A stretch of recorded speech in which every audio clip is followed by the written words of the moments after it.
But yeah, it was just a lot of thinking, a lot of praying, and realizing, yeah, this is probably what I need to do.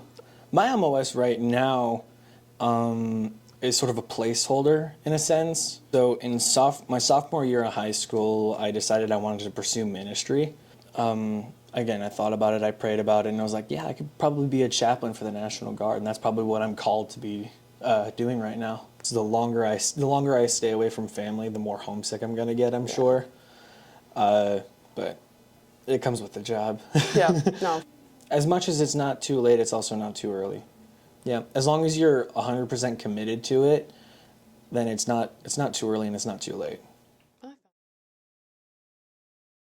All right, so my name is Edward Sorenson. I'm a private right now. My MOS is 92 Golf, so culinary specialist. No, that was pretty much it. So talk to me, when did you enlist? I first enlisted, I should say I swore in a couple of Fridays ago. I started my enlistment process maybe, I even want to say like 6 months ago. It took me a little bit to actually get fully enlisted. Okay. So where were you at like when you first got interested in the Guard?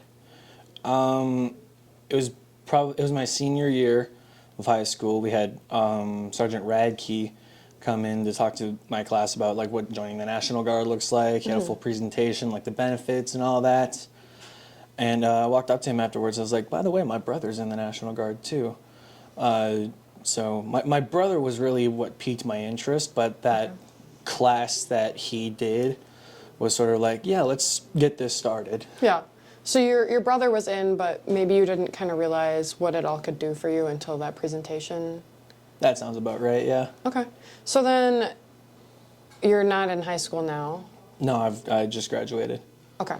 Like last year or? Yeah, I graduated last year. Okay, so between senior year, right, and you thinking that you were interested, and then the beginning of your enlistment process, like what was the holdup there? I couldn't honestly tell you. I think it was just a lot of like thinking and talking with my parents because they probably didn't even know that I was interested in it, and I don't actually think they thought I was going to go through with the whole process eventually. But yeah, it was just a lot of thinking, a lot of praying, and realizing, yeah, this is probably what I need to do. Okay, cool. So what was it? Kind of just like that sudden realization, and you're like, I'm going to do this, or? Yeah, it was pretty much that. I had Radke's business card, and I called him one day, and I was like, hey, when can we start this enlistment process? And just kind of took off from there. But then eventually Radke got promoted, so I had to go through like 4 different recruiters because they all eventually got promotions, and then I eventually landed with Sergeant Paulson, and she was the one that finally like finalized the entire process. Gotcha. So would you say that 6-month process was the result of you getting bumped around between different recruiters? Yeah, I would say so. Okay. So you didn't have like a long MEPS process or anything like that? No, not really. I guess in the moment it seemed pretty long, like the physical test and the other tests that I had to do. Like in the moment it was long, but then I realized it was only just like a couple hours. Oh, okay. So you didn't have to go multiple times to MEPS or anything like that? No, I had to go one time for the ASVAB and then the other time for the physical test, and that was it. I didn't have to do it. Okay. I didn't have to do one or both of those a second time. Okay. Well, that's really good because some people do end up having to go multiple times. I know. So, well, that's good that went quickly for you. So how did you choose your MOS?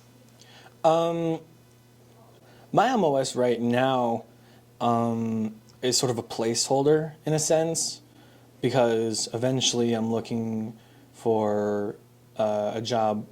I'm looking for a chaplain's assistant job right now. There's just very little options open right now, but as far as culinary specialist goes, I'm already pretty heavily involved in like the culinary business in general. I've worked at multiple restaurants, and it just seemed pretty interesting to me in the moment. So it's right now, I guess. Culinary specialist is kind of like a placeholder until that job opens up, but it's still something that I'm very interested in. That's cool. So it sounds like your faith is something that's really important to you. Yes. How has that kind of guided this whole journey for you? So in my sophomore year of high school, I decided I wanted to pursue ministry. Like I wanted to be a pastor of some kind. Eventually, I thought that was going to look like working for my current church right now. But when I finished the enlistment process, I realized that I also know that there's a bit of a shortage within like the chaplain sort of things. And I eventually, again, I thought about it, I prayed about it, and I was like, yeah, I could probably be a chaplain for the National Guard. And that's probably what I'm called to be doing right now. That's really cool. It's, would you have ever thought that that would be where you'd go prior to making this decision? Not really. No. I had every other like childhood dream of like being a musician or like some Sure. famous like celebrity or whatever. Yeah.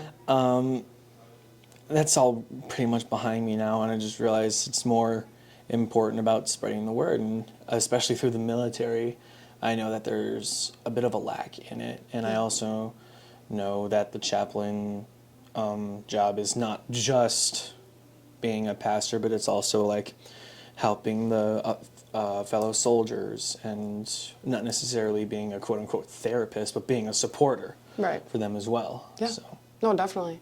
That's really cool. Like, you know, you're going to be doing a job that you are passionate about as a culinary specialist, right? But like, you have that bigger goal of where you want to go beyond that. Yeah. Right. It's just a matter of when it opens up. Exactly. So that's really cool. When do you ship out for basic training? I ship out October 7th. Dang. Okay. Yeah, I had to get an ETP approved because my brother's wedding is in August. Okay. And I'm supposed to be the best man, so if I shipped off next week, I'm not going to make it.